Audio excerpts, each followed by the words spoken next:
Hi everyone, Kate here, and this week we're going to be discussing some 1910s tips for organizing your closet or wardrobe. Now, I've gathered most of these ideas from about 3 different sources. There's 1001 Household Hints from 1910, The Woman's Manual of 1,000 Hints for the Home from 1916, and Priscilla's Help for Housekeepers from 1915. I'm going to be doing a mix of some specific readings of like little tips or small articles that I thought were particularly interesting, as well as just some generalized ideas that I gleaned from their pages. Now, first off, most women of the era did not have the closet issues that we do today. They had way fewer items of clothing, and they took better care of what they had. Each garment was precious in a way most of us have rather forgotten in the age of fast fashion.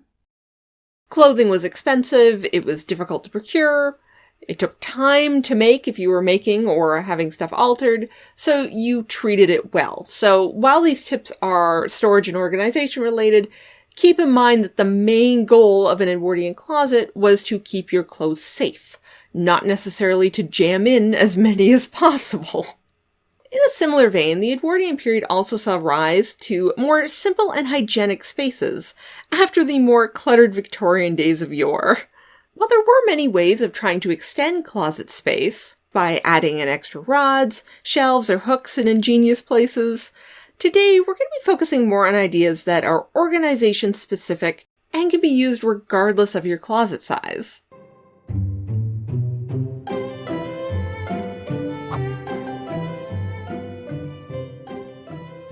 Now, the ideal the ideal 1910s closet was a shallow, white-lined space. This makes the inside much brighter and really lets the dirt show. And you might not think letting the dirt show is a good thing, but in something like a closet, it's actually quite important. If you have dust and dirt and things building up in the corners, you are just asking for problems with moths. Not an issue you want to deal with, trust me. Having a closet that is spotlessly clean is both hygienic and could save your most precious woolens in the long run. Also, having a shallow closet is better than a deeper closet, as nothing gets lost back in the deep recesses. That's kind of the problem with mine, is that it's too deep, definitely not efficient. I would not recommend a super deep closet. Shallow spaces really are better for keeping it organized. This home has a bit of I don't want to say weird history. It's been converted a number of times. The shell was sort of built in the 1880s, I believe, and then the interiors were all put in the 1930s, at which point it was split up into sort of 2-room apartments, so very, very small apartments. And this room and the room next to it formed one apartment. So the closet that I have was actually a pass-through between the 2 rooms. So it's quite generous for a historical house closet, but it's a bit awkward because it's actually really way too deep on one side. One side's okay and one side's really awkwardly deep. I don't know what they would have kept there originally. It's deep enough that you could keep a baby pram or a bicycle or something in there. Not that efficient for storing clothes.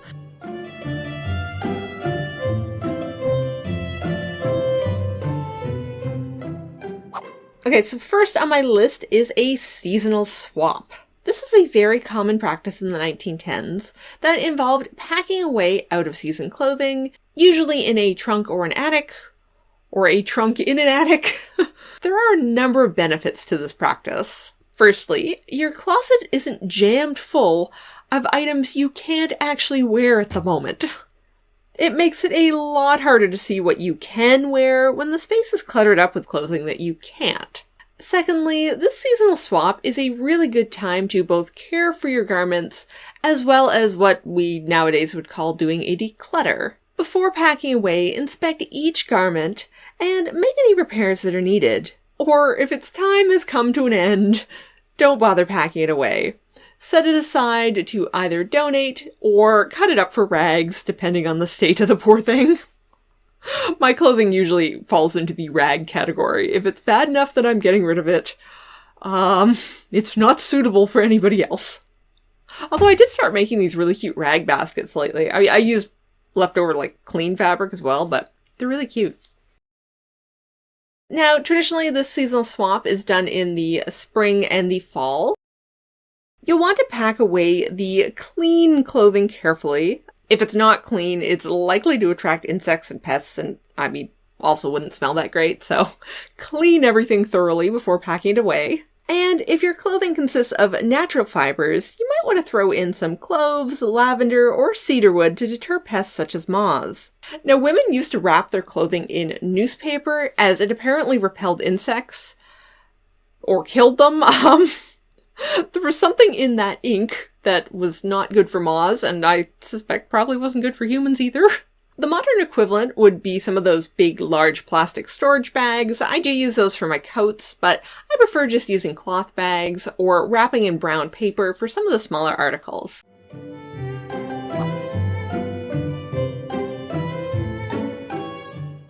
A closet filled with pasteboard boxes of all sizes cannot fail to be of great benefit to the woman who wants a place for putting all sorts of possessions. Little ribbons, good tissue paper, odds and ends that would be useful at holiday time or in planning some entertainment often become soiled and mussed because there is no definite place for them. With neat, clean boxes waiting, all such things may be kept free from dust until such time as they are needed. Pasted labels should be used on the outside of each box and the contents marked on them.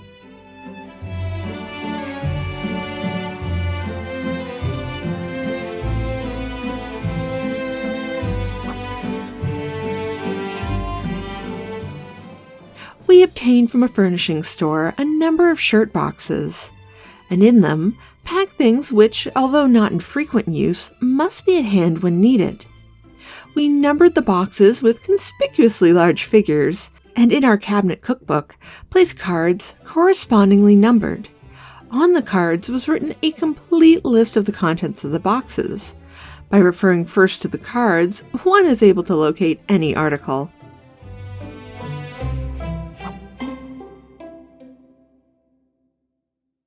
Those plastic dry cleaner bags that we have nowadays that people often store suits or dresses, that kind of thing in, they're really not the best for your clothing because they don't let them breathe. An alternative from 1001 Household Hints would be to use old cotton bed sheets to make your own bags to protect your gowns, fancy coats, suits, etc. You could do this with new cotton or like a cheap broadcloth as well, if you didn't happen to have old bed sheets lying around, but reduce, reuse, recycle is always a good policy. Reduce, reuse, recycle, repurpose is always a good policy.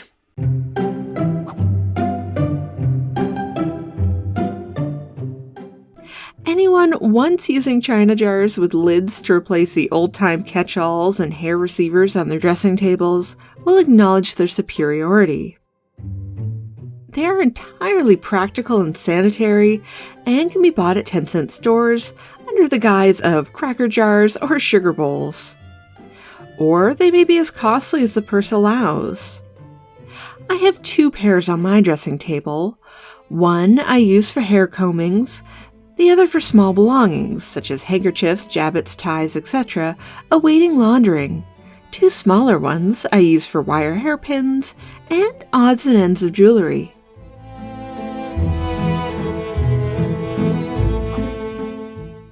Keeping your hats in boxes is a great way to keep the dust off and to keep them from fading like in sunlight or that sort of thing. Okay, I'm going to admit that most of my hats are not in boxes, simply because I do not have the room for that. I would love to have like shelves or something where I could keep my hats, but I have perhaps too many hats. So speaking of not enough shelf space, I recently read, and I haven't had a chance to try it out yet, I'm going to make it at some point, but a hanging hat box.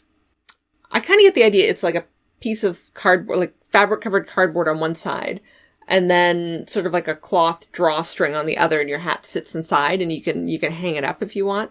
I'm not quite sure if they hang this way or like this way. It would be more efficient to hang them this way, so I'm not entirely sure about, unless they were like suspended from the ceiling or something, but I really want to make one to go with I have my 1930s beach pajamas that I made this year, and I made a matching hat.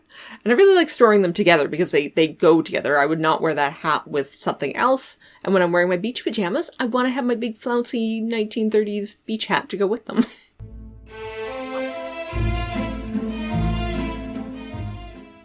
Envelopes used in packing small articles will be found better than boxes as they take up less room. Stout, collapsible envelopes, which may be bought where office supplies are sold, will be found satisfactory. Gloves, handkerchiefs, neck arrangements, etc. may be kept nicely in such envelopes.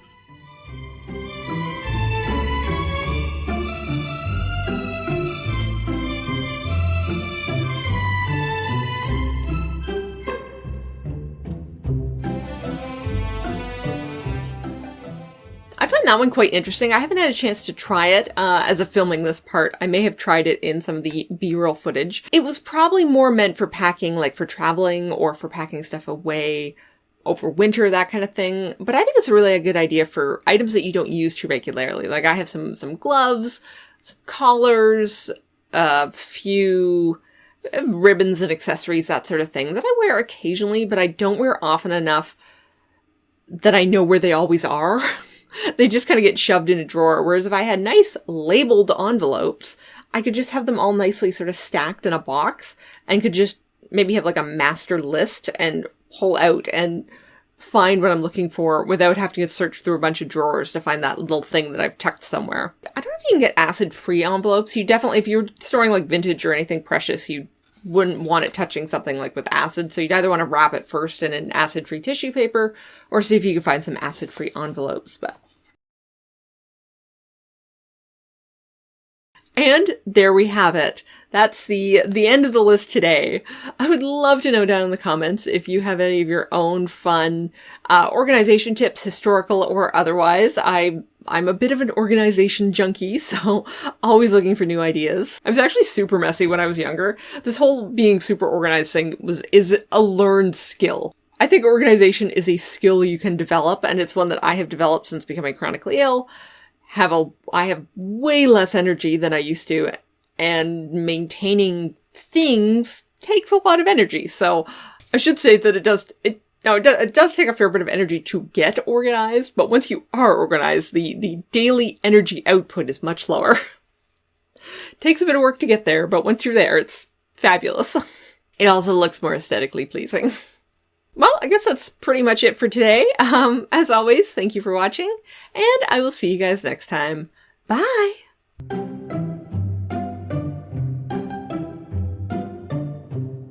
This video is made possible through the generous support of my Patreon members. Thank you.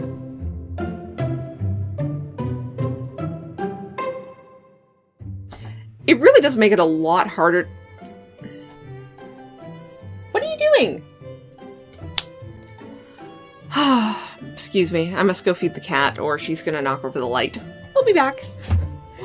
Make your own if you didn't happen to have sheets lying around, although reduce, reuse,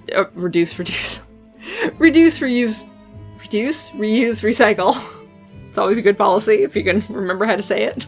Sides of the door was closed off, so this one that connects to the other room, that was closed off. Oh no, wait, no. It would have been closed off in the 90s. To early 2000s? Yeah, anyway, not important.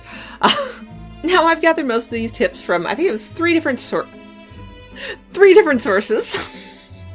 I've become a lot more organized in an attempt to sort of preserve my energy, and as I make a lot of my own clothes, I don't want them getting damaged, because then that's more work, more time, more money, more effort to replace them. I don't just go to, I don't know, where do people go? Target or something and buy a $5 shirt or something? I hear that's something people do.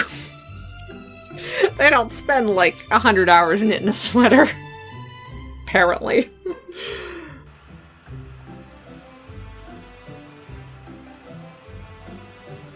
Oh yeah, I should turn that off.